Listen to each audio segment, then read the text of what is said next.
This is 365 Sports, powered by Sikkim365.com. Welcome to the Triple Option. Here's your host, Paul Catalina. Garrett Ross steps in the co-host role today here on the Triple Option. We will hopefully see Chris Wallman, the Monday Maniac, back again next week, which I think is a better name for him as a wrestling guru, the Monday Maniac. But he'll be back next week. I mean, he has had some things come up the last couple of weeks. But, Garrett, it was a truly, truly crazy week in college football that saw Mizzou, give Georgia all they wanted, and kind of like that game kind of reasserted for me that Mizzou's a team on the rise, especially with Brady Cook there at quarterback. It saw Washington get pushed to the brink by USC, and USC then fire Alex Grinch because apparently, giving up 52, that was 49 wasn't enough last week, but 52 this week was enough. Yeah, I don't understand why it took this long. Yeah. And to me, like, if you're Caleb Williams when all this went down and I knew that Alex Grinch was a part of this deal, might have been like, yo, hey, Lincoln, I know we're cool. We got this great rapport and we work well together, but this isn't working for me. Yeah, absolutely. It's a week that saw Alabama reinsert itself into the college football playoff discussion. Garrett, I know you don't really want to talk about it because you're recently in your trauma with this. I knew it was coming. I knew better than to pick LSU. Yeah, I know. And then I'll take the blame on that because I kind of rallied you to the cause. You did. I did. And if the game was in Baton Rouge, I would have felt better about it. But Tuscaloosa is such a tough place to play. And what's scary for Alabama's toughest remaining opponent is Kentucky, and that's this week. Correct. And then they've got a nobody, and then they've got Auburn, who's not very good. So the world has to hope Auburn has one of those, like, it's the Egg Bowl and nothing that's happened this year matters games. But Alabama, for all intents and purposes right now is in the SEC title game. So I think they should be. I mean, they've earned it. If you watch the way Jalen Milroe is being utilized over there, I think they finally decided, hey, we're going to cut you loose with your legs.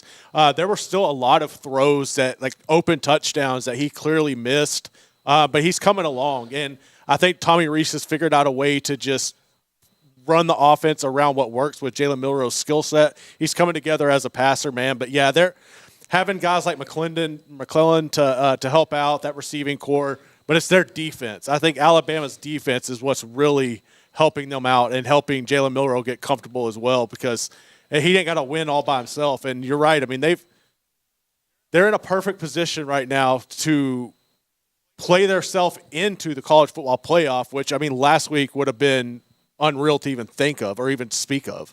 Yeah, look, as someone who doesn't want to see his team have to play Georgia, I think that most of the teams that are in the CFP right now could handle Alabama.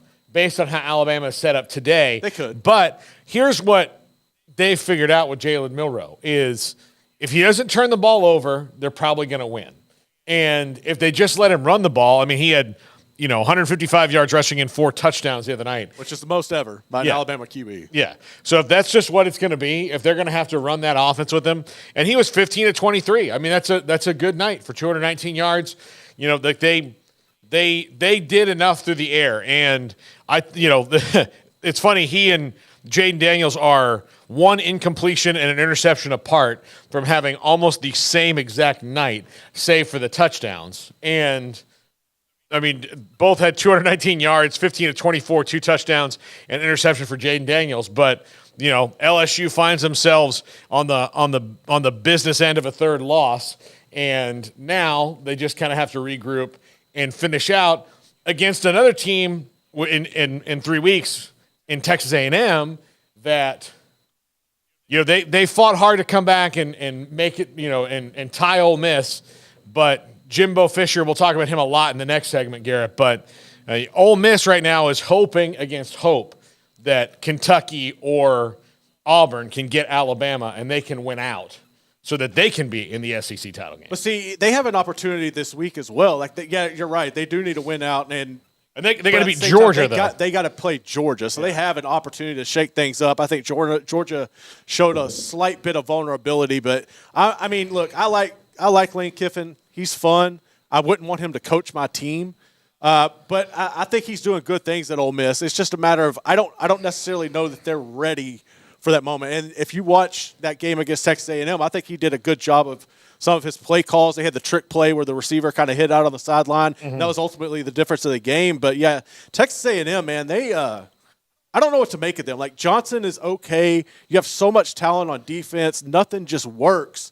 And the way Jimbo is just abysmal when it comes to these big games, like at some point, I don't know if that's mental, if that's poor preparation, if that's ego or what, but they're got a lot to figure out there. And as far as that last game with them and LSU, I think that's kind of a similar situation where LSU's defense is so bad that A&M is going to be able to move the ball on them. And, you know, those two teams always find a way. LSU struggles with A&M so bad that I wouldn't put it past the Aggies to find a way to, like, salvage the season. No, I wouldn't even salvage the season, but, like, take some of the heat off of Jimbo and sneak up and beat LSU. Like, I wouldn't put it past that happening. Right now, a 3-game winning streak is what they need to finish at the baseline of 8-4, which would be 3 games better than last year. But, again, you're not paying Jimbo to go 8-4. No, not at all. You're not paying, like – and, look, FSU plays Miami this week. Miami has shown flashes of being good. But that was the first – like, that's a team that's 6-3 right now. That should probably be, like, if Jimbo was better, they would probably be 5-4, and A&M wouldn't be staring down this precipice right now because they would have beaten a Miami team that is very gettable. And, you know, like, there's so much that goes into that. And we'll talk about coaches in the hot seat in the next segment. But that was an interesting one in that now A&M is sitting at 5-4, and they're going to have to beat Mississippi State this week, which they should do. They should do that, yes. They should do. Then they have ACU. Again, that's a win. And then they have to win out to go back to the baseline of 8-4. Not a situation you want to be in with a $10 million a year plus coach. No, at all. It's not. But, I mean, I also think that you should have expected this if you're the administration of A&M and the fans, because you made Jimbo go out and get an offensive coordinator. You know, he had to do that. And he essentially flipped you off and said, okay, cool, I'll do it, but I'm going to get Bobby Petrino. So that's done you no good. I mean, the offense is still the same. It's better than it was, but it's not. It's not much. It's not much. No, it's definitely not much. Now, it's interesting. You're like, okay, let's go to the Big 12. Before I forget it completely, which I shouldn't, which was the craziest week in that Kansas State did a very non-Kansas State thing and got bold and tried to go for it on 4th down to win the game. I think they should have flipped those decisions. If you're going to go for it on 4th down, you should have done it before overtime, in my opinion. Yes. But if you're going to try to win it, you can win it in regulation. Go win it in regulation. But see, I felt like in regulation, I don't think it was a bad decision. I mean, it just was very poorly executed. Well, I think going back to regulation, though, I felt like they did a disservice to all the momentum they built. Yeah. Because you're on 3rd down, you're like on the 5 or inside the 5-yard line, and you essentially, it looked like you ran a play to set up to play for overtime. Yeah. Because you ran Will Howard up the middle. Texas was stout all game long. I mean, that's the bread and butter, the strength of their team is the middle. And you ran him right into it to set up the field goal. I don't understand that. I feel like you had 2 options there. You had 2 plays to score a touchdown. You could have at least thrown something, drawn something up, or if you wanted to run, came out with a package and gave Avery Johnson an opportunity to use his speed to get on the edge. They didn't do that. So I didn't like that play call. It felt like they got real conservative and wanted to take the game to overtime. Yeah. And then, like, the decision to go for 2, I don't have a problem with it, but, man, you got to do something better than that. Well, I mean, yeah, to go for the touchdown in the first overtime, to me, I mean, that's great and all, but, like, you know, like, again, they've just – I think there's everybody is learning, like, going for it on 4th down is a very new thing. Yeah. And everybody's learning on the fly. And you're seeing it all across the country where the play calls don't necessarily match the situation. Right. Like they're you got to call the plays you call on fourth down have to be the highest percentage plays. 100%. And I don't think those are happening. Kansas got a nice win at Iowa State. That was a really hard-fought game on both sides, but Kansas has and this would have never happened in any other era in the world, but Kansas has more athletes right now than Iowa State does, and I think that was the difference in the game. They had one more big play in them than Iowa State has, and Iowa State's not really a big play offense. They're more of a, get it done kind of a thing, and so they're still in the conference race, although they need help because the two teams on top are Texas and Oklahoma State right now, and they lost to both of them. Right. But Oklahoma State probably comes away to me with the most impressive win of the weekend in a rivalry where they don't win much. They haven't won much. They got their 20th win all time in the 128th meeting. Mm-hmm. So it's not been the easiest go for them in this gigantic rivalry in the last Bedlam. But they held on at the end. They withstood the pressure, and they won. And here Mike Gundy has won 5 games in a row, and he and their easier part of the schedule is from now on the way out.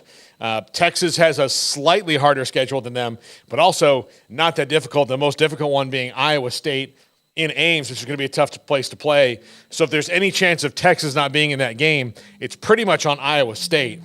Yeah, because Tech at the end, but again, Brett, I was telling Jack this earlier. I feel like that Tech game, while Tech is significantly better with Baron Morton back at quarterback, they play. It's going to be in Austin. They struggle to go on the road.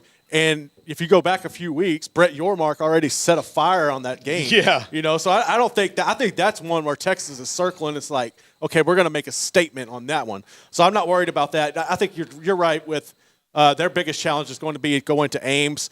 But I feel like the way Kansas was able to roll into Ames this week, because that was the only reason I picked the Cyclones to win that game. I think Kansas is better coached. They have more talent. They have everything going for them. But that game being in Ames and coming off that emotional win against Sooners, I felt like I was a little paused there.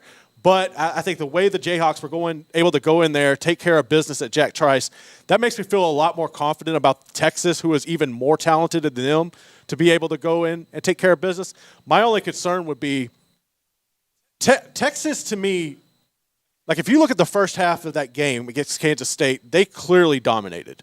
But they went back to the same mentality. I don't know if it's you get comfortable or arrogant or what it is. But just like at Houston, they let Kansas State work their way back into it. And to me, that championship teams don't do that. Championship caliber teams, if they have a big lead, they step on your neck, And for Texas, for whatever reason, it's like they revert back to their old ways and let these teams get back into it. And if they go into Iowa State and take them for granted – and they let the Cyclones get in and make it dirty, then that could spell trouble for them easily. Yeah, I think Oklahoma State will be a problem for them at the end of the year because they play really efficiently now. I think where you're seeing things that are better are that Texas can hold on a little bit longer now. Yeah. And as opposed to before where they would have definitely blown it. Oh, they would have lost that, yeah. They would have blown it. Now they're able to hold on, and that means you're better. But are they better enough? Not yet. I think Texas would give any team that, if they wound up in the CFP, they would play well against anybody. But I do think you would see where these teams are compared to where Texas is, because this is, to me, the second year of a several-year process of them being reasonably good again. My only thing with that would be I don't know.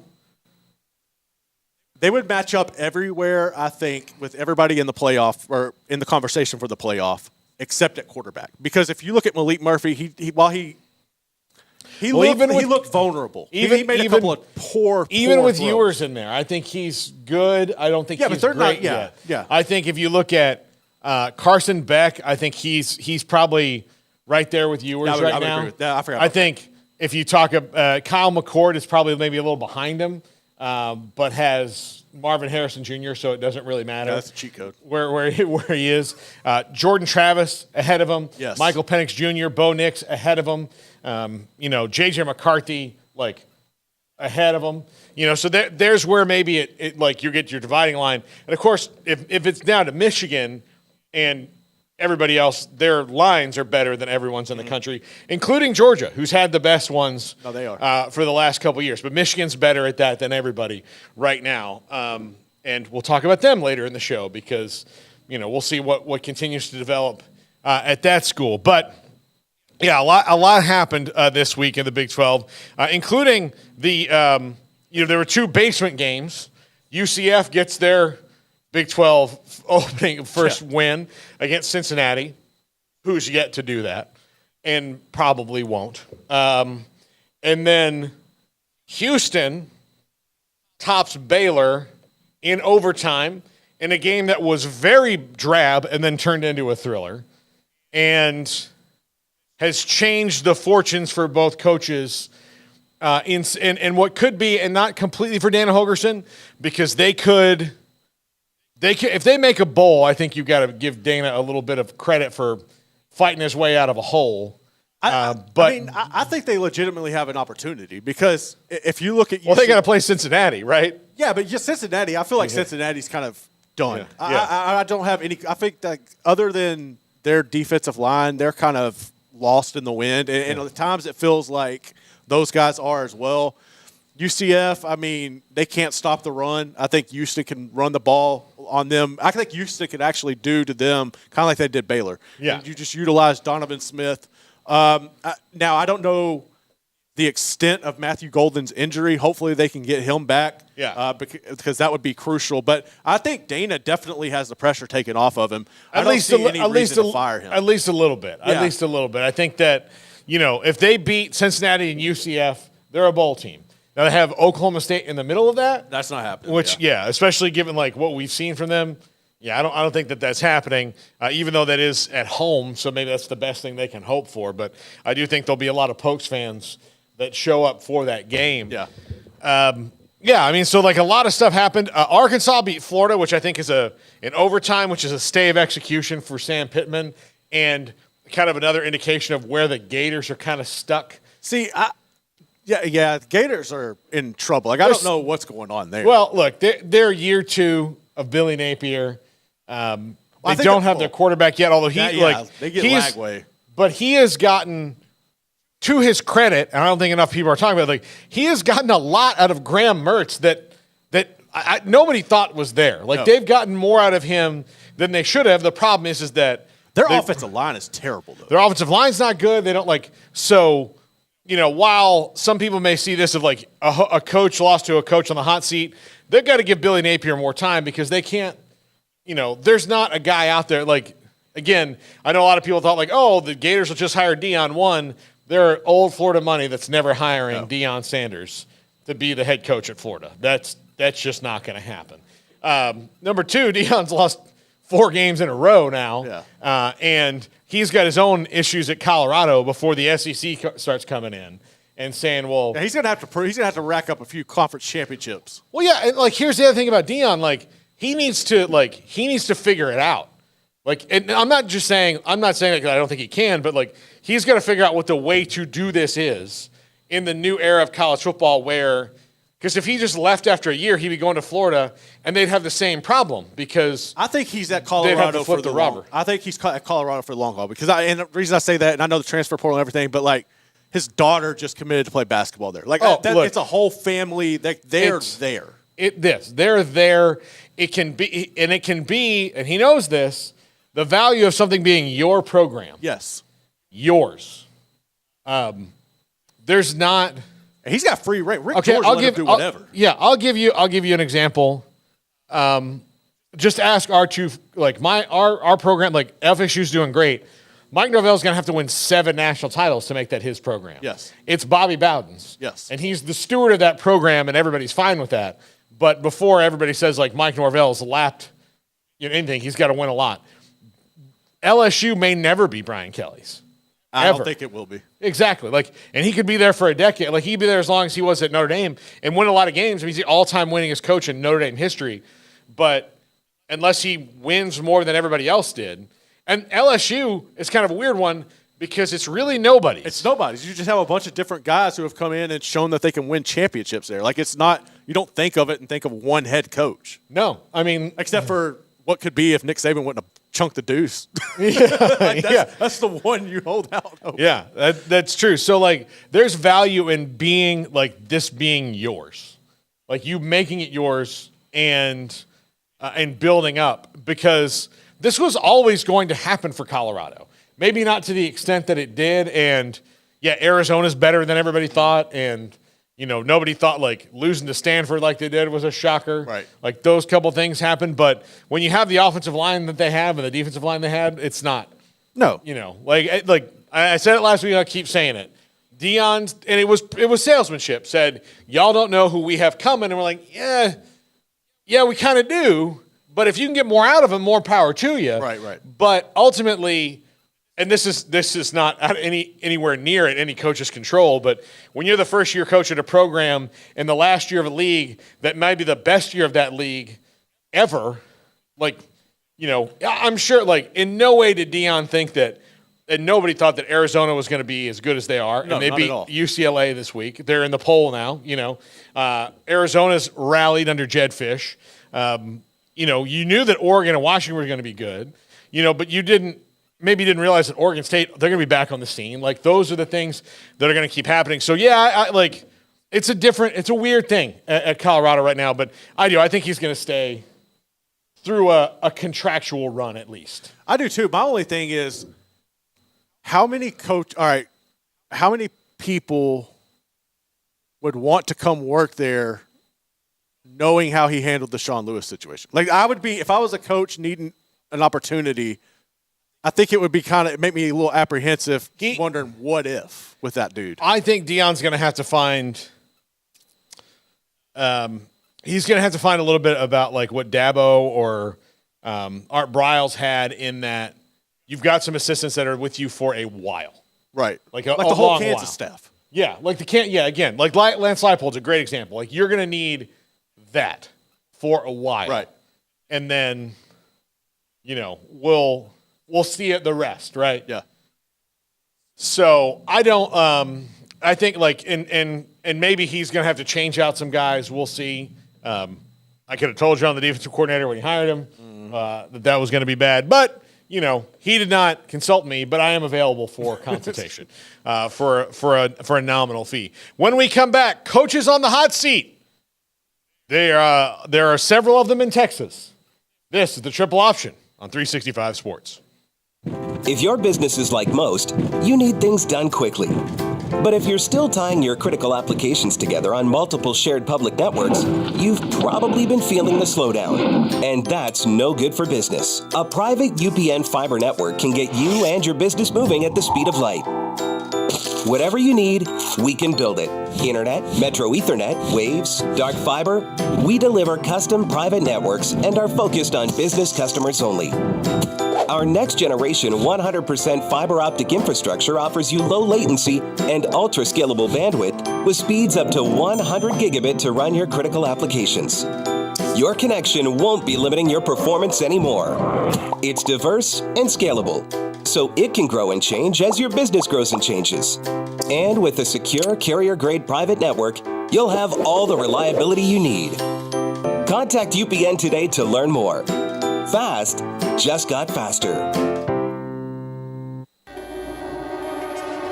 This is 365 Sports, powered by Sikkim365.com. Welcome to the Triple Option. Here's your host, Paul Catalina. Alongside Garrett Ross today, who's pulling double duty, producing. The Monday Maniac, Chris Allman, should be back next week. But Garrett, there are some coaches in the hot seat. We just talked about Jimbo Fisher. Correct. Now, I have not heard, I'm saying this as an outside observer on that one. I just don't see how you can continue to, what is going to change. I think he's shown you what is going to happen.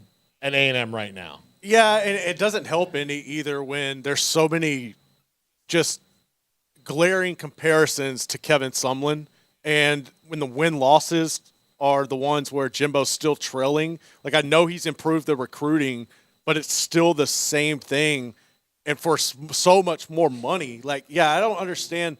Like, this is what you're going to get. Like, the SEC is only going to get deeper. You're staying the same. You're going to keep falling further behind. And then when you start losing to Texas, it's really going to get crazy. Yeah, absolutely. So, yeah, I don't know if they're going to, like, there's two scenarios. One, they get rid of him and, start the search for a new coach this year and see what they can do. Two, they see how he fares against Texas, which I don't think they want. Like, do you really want to go through that pain? I would. Especially, look, if you think about this, their roster, recruit for recruit, is as good as Texas's is right now. Absolutely is. If you believe that true, like, and if you believe that, room. What? Except the quarterback room. Well, and look, Connor Wigman's probably no slouch, but he's hurt and he's not playing. So, but yes, that's true. The quarterback room is different. But again, if Connor Wigman's good enough, like, you can win. Like, right. He's shown early in the year he's got some talent. He's just injury prone. Yeah, yeah. And so I would say that and A&M needs to get, and Jimbo Fisher has not made good offensive line decisions going back to 15 or 16. Like, and that was at Florida State. So, and it's not the bad recruiting so much as like his strategy on that goes down to his coaches has not worked. So whatever he's doing with those guys is not working because they're injured a lot. Mm-hmm. They're like, there's a lot going on there. They need to fix that. Like, they need to fix that area. And if they let him go and find a coach who can get the most out of that roster right now, then you can keep pace with Texas as they enter. But if you're going to have a coach who is like, I would take C. Sarkisian in every, like, if you told me to blind hire a coach right now, even with the national championship on Jimbo Fisher's resume, mm-hmm. I would take Steve Sarkisian, like, it was the Pepsi and Coke test. Right, yeah. I'd take Sarkisian every time. I mean, that one. Because of what he's shown his ability to do. As for Jimbo Fisher seemingly is still calling games in 2013. Right. No, I agree with that. And so I think that A&M has to make that choice. Now, there's not been, like, legitimate, torches and pitchforks out for him yet. But I just don't see it, especially if they lose to LSU, which is the only rivalry. I mean, like, I guess Bama's a rival, whatever. They've had more success against them. Yeah, but if they lose to LSU, which is the rival right now, until the real rival comes back. And let's not forget, they don't have a great record against Oklahoma either. No, not at all. No, I mean, they got them a couple times, but it's not something like, it would be like beating LeBron James in Pig because there's only 3 letters. Yeah. And those were the shots he missed the whole day. You're like, I beat you at Pig that one time. He's like, yeah, that one time. How about the other 99 times? Right. Where where we didn't have the rules where you couldn't dunk. Like, I couldn't dunk. Yeah. So those things, like, yeah, they haven't beaten Oklahoma. They had, like, their record against Texas, is largely in Texas's favor. But the thing that had happened is from Jackie Sherrill on, they had really evened it up. Yeah. For the most part. I mean, Texas was still ahead. But if you look at from Jackie Sherrill on through Texas leaving, A&M had pulled a lot closer to them, especially in the waning years of the Southwest Conference where they dominated it. They don't want to go back. I think you could honestly make a case that if the rivalry wouldn't have stopped when it did, A&M could have easily made up some ground this entire time that they've been in the SEC because they had been putting together better rosters and better teams. It just happened to come at a time when they weren't playing Texas and they weren't able to take advantage of it. Yeah. So you've got, like, the the big brother system, the little brother, whatever you want to call A&M and Texas's relationship, is about to get thrown into overdrive in both spots, but maybe a little bit more so in College Station because they have not done the things that Texas has done. They're always chasing Texas. That's why. They're always chasing Texas even when they're ahead of them. Yes. Like they were ahead of them, they're still chasing Texas. Yes. They're in the fight song for a reason. Yes. Like that is the thing. So I just wonder, like, do you really want to go through the pain of seeing, like, well, let's see how he can do against Texas. Oh, but you know how it's going to go. It's going to be bad. You know how it's going to go. You know how it's going to go against everybody. You know, like, for some reason, and this was Kevin Sumlin as well, A&M coaches go into the state of Mississippi and can't really coach. That's a weird dynamic. I don't know what it is with they don't do well. Like, even in games they win, you're like, how, like – it's like some fluke. Yeah. Yeah. So, I don't know. I'll throw this out there. If that job opens up, Lane Kiffin will be the first guy in line to get it. I don't know if they would hire him, but he will try and get it. He will definitely try to get there. I don't know. I don't know how much better of a coach, if at all, Lane Kiffin is than Jimbo. Like, realistically, I don't. Like, he's funner. You know, I think he's more innovative. But I don't know. But like schematically, when it comes like pound for pound, if you get in a game where he's got to coach you to a win, I don't know, man. Yeah, I agree. I mean, but I'm just telling you, he's going to apply. He's definitely on the list. He's definitely going to apply for that job. Like, it's not going to be one of those things where he's going to be like, because they would give him all the money he wanted. Yeah. And that's what he would sell. He would sell, like, look what I'm doing with Ole Miss. I just don't have the budget. You give me the budget, I can get you over the top. Yeah, exactly. Which he's not done with anybody. Yeah, he's not done with anybody. I would rather see them get creative, hire somebody that might be a little bit, you know. Honestly, I don't understand why a program like A&M wouldn't look at like what Kansas has done or Kansas State and find that next diamond in the rough that's, has continuity and skins on the wall, and then bring them in and let them do their thing instead of just trying to go out and get a flashy name. That's what I don't get. Well, yeah, no, absolutely. Absolutely. So, sometimes it's hiring the coach from Jacksonville State that makes sense, or whatever you that one actually, my Rich Rod. That one I don't know. But everybody, we've been down that road as college football fans. The other hot seat I'll bring up, Garrett, and there's a couple. I'll have a top 5 on it later. But, the other one I think that got turned way up this week, and it was already getting warmer, was Dave Aranda. Absolutely. And you and I talked about it on our post-game show after the Baylor game. Nothing has changed with this team this year. And it hasn't – here's the thing. It hasn't gotten better. It hasn't gotten worse either. It's just the – I mean, maybe worse. I don't know. It might have gotten worse. But, like it's the same. Like, it's the same. Like, you're going to – this was – how I thought the UCF game was going to go when they started to come back in that one, where they're like, well, there's probably just not enough time for them to do this, but they're going to make it interesting. And that's not what happened. They actually came back and won that game by 1 point. But there's nothing right now with the Baylor program you can throw your arms around and say, this is working. And selling it to the fan base is going to be hard. They're checked out. I think the fan base is done. I honestly, if they keep him around, and if anybody watched or if you didn't and you want a brief observation of what I'm saying, there was nobody there. Nobody. And I think if you come back with the same regime next year, or even just him at the helm, there's going to be a whole bunch of that. There's going to be a bunch of empty stadiums.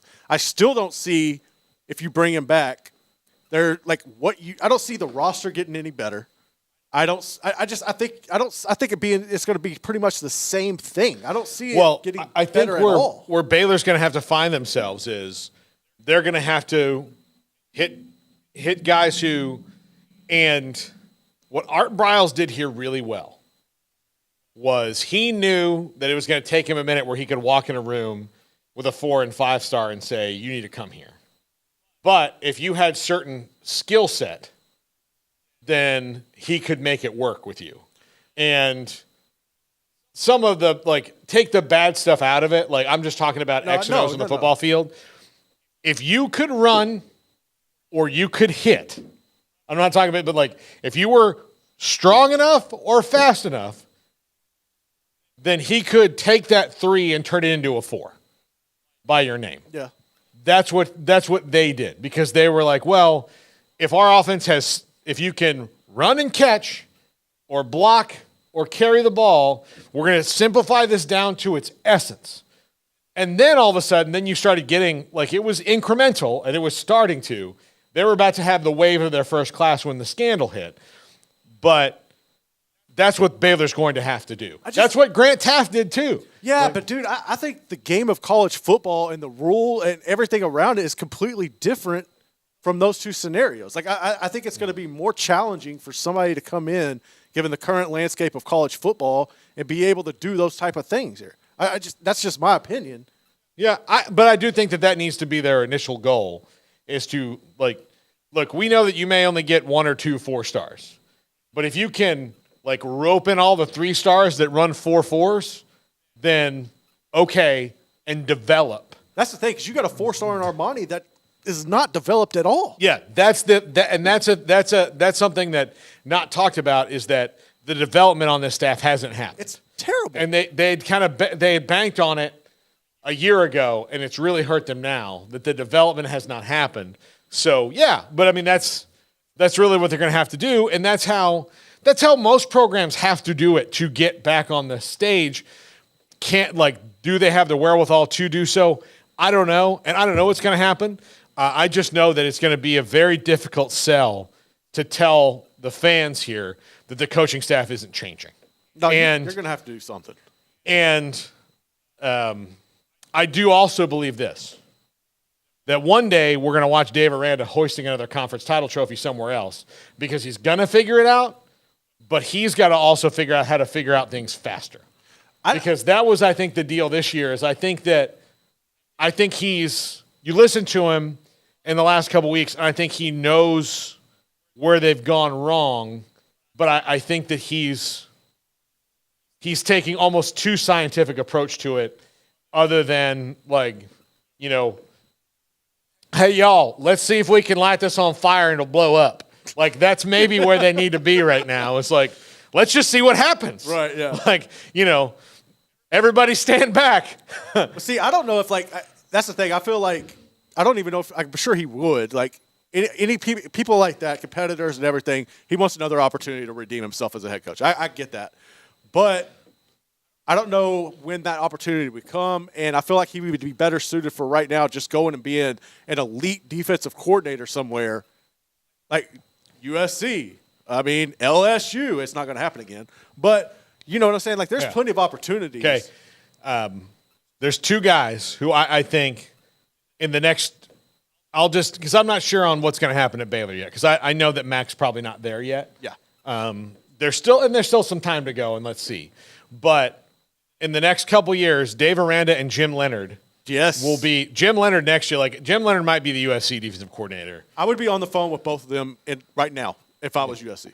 Well, I mean, I don't think you can be with Dave, but, like, you can be with the senior analyst at Illinois. Yeah. Like, he is in no way beholden to Brett Bielema's staff at all. The thing with – and I was mentioning this to Jack earlier. The thing with – all right, if the USC situation with Aranda – while that was the most ideal fit in the world to me, geographically, his family's from there, everything gets him back home. Lincoln Riley's ego, I don't know if it would – I just feel like the ego going back to that Oklahoma fiasco here would get in the way of him making the common sense decision to bring on an elite defensive coordinator, because he seems to get in his way with things like that. That's why I think Jim Leonard might be the guy, because it's not like – Dave Aranda's won a conference title. You know, he's won a national title as a defensive coordinator. And while that's probably who you should go and hire, is someone with that expertise, I mean, there's still some is Lincoln over? I don't think he is. I think he's so petty. the premature field storming that Baylor had when they lost here the last time. So we'll see. When we come back, is Jim Harbaugh going to get punished by the Big Ten? The NCAA has joined the Central Michigan investigation, so now that'll get figured out. Columbo's on the case, guys. Everything's fine. Don't worry. He's like Columbo and Monk and Poirot. Who else a famous detective? Murder, She Wrote. Murder, She Wrote, yeah. Father Dowling. That's one you probably don't remember. I don't remember no Father Dowling. Father Dowling, that was a good one. Didn't make any sense, but he was good. It was Tom Downey of Happy Days fame. Ah, okay.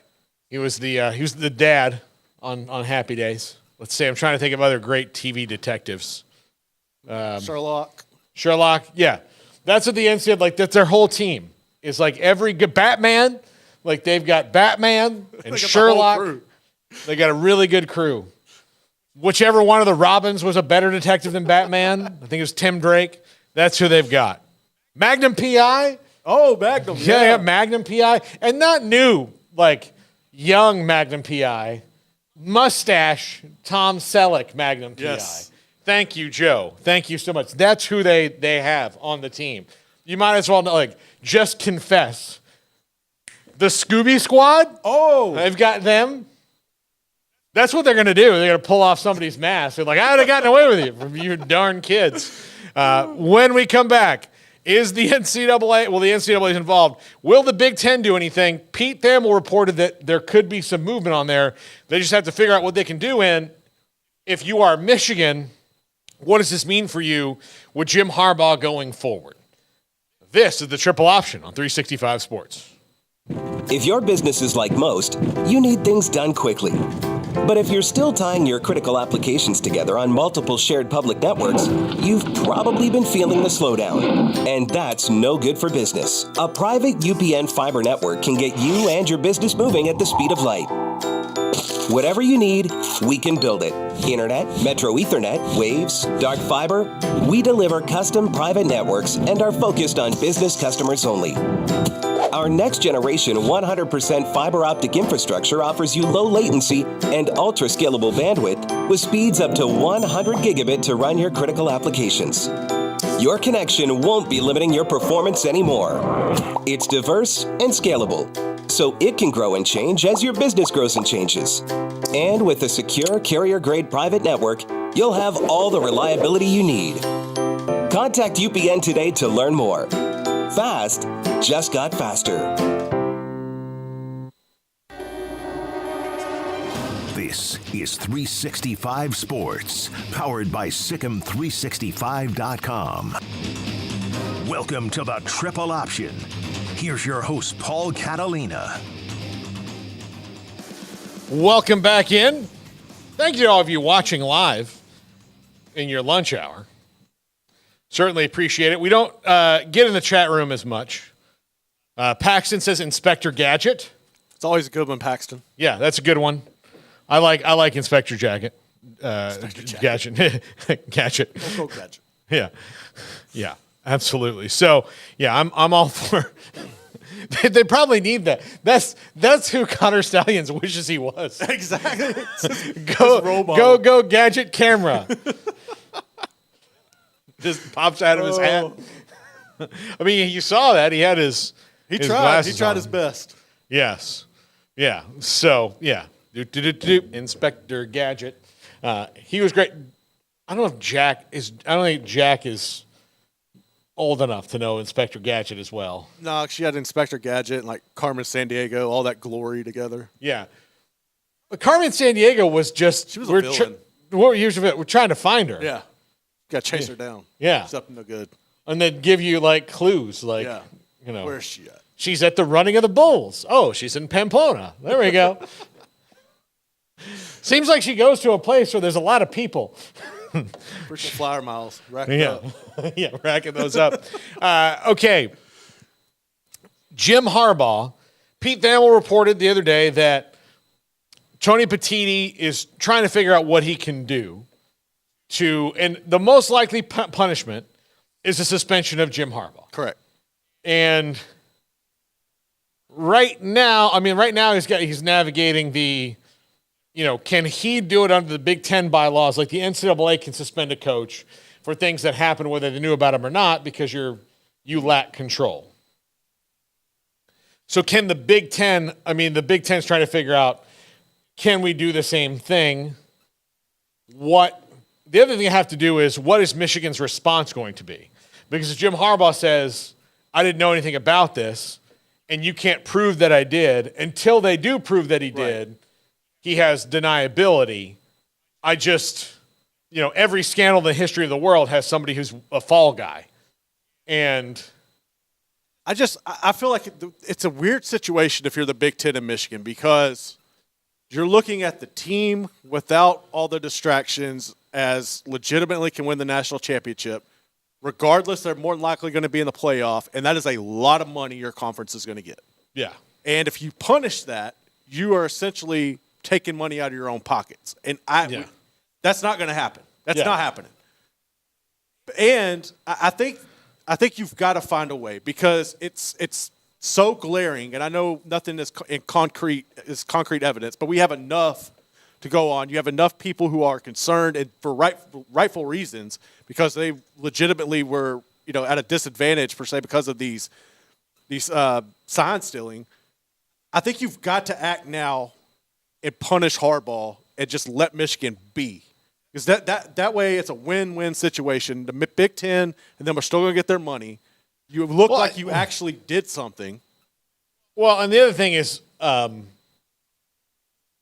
players have no part in this other than reacting to what their coaches say. And it's not like they haven't played without him before. Yeah, it's not, and look, it's not like Connor Stallions is there and then J.J. McCarthy and Blake Corum are sitting on either side of him on their bye week going, oh, yeah, I see it. I got it.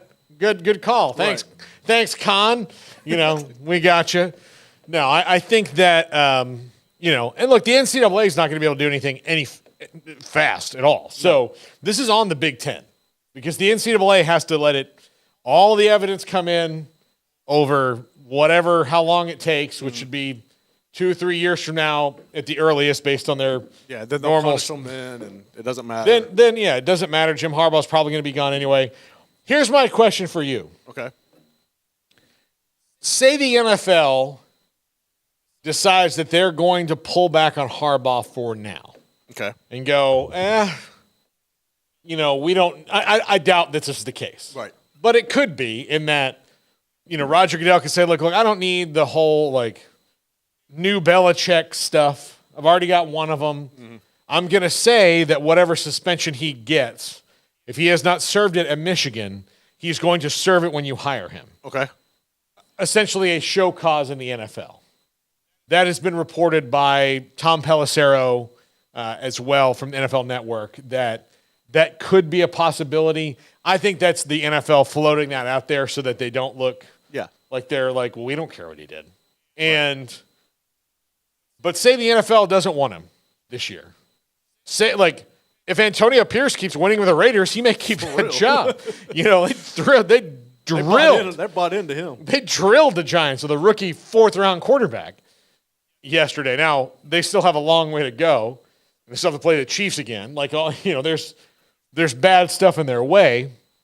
But so that takes a job off the table, I think, potentially.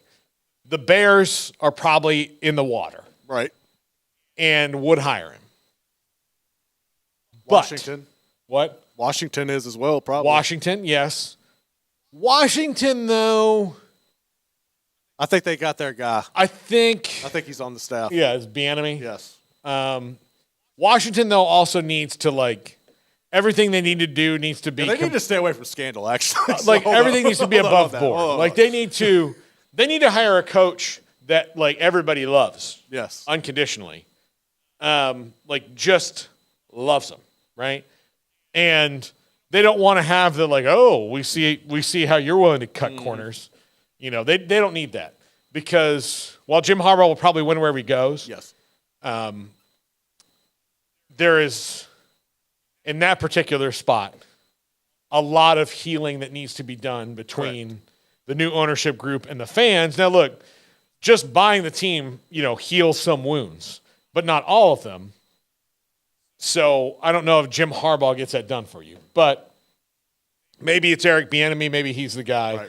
You think so. So if the NFL doesn't come calling this year for him, if you're Michigan, do you walk away? Oh, that's tough. Because clearly he's causing you problems. He is. The only thing would be you haven't been this good in a long time, and you've invested a lot of resources, time, and money into him to get you back to the relevancy. And if you let him go, you know more than likely he's going to go do the same thing somewhere else. And you would also run the risk. I don't know if there's a way you could technically do it, legally do this. If you like put it in bylaws, like you can go look for somewhere else, but you can't come in the Big Ten. Like he can't coach in the Big Ten. I don't know. Yeah. I don't think that's possible. But I think they would be nervous to do that simply because now if he was somebody who wasn't a winner, I think they would probably cut ties with him.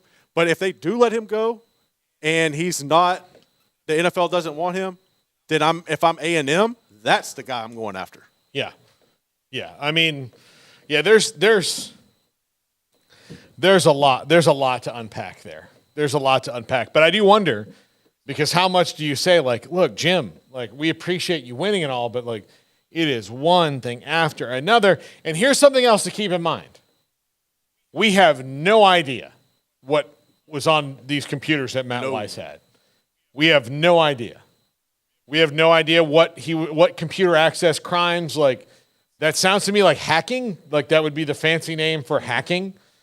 But I don't know, like, we don't know what information. Was he getting opponents' information? Was he trying to hack into Ohio State? Or was this something else he had going on the side where he was stealing money from people? I just don't understand how you look at this situation if you're Michigan in general or the NCAA or whoever and not say this is the blueprint and the perfect example of lack of institutional control and firing for cause just out of that. Yeah, honestly. No. I don't know. I don't know. I really, really don't know what you do. And I think because he's put Michigan in a situation where they're going to have to address he's already been they already suspended him for once.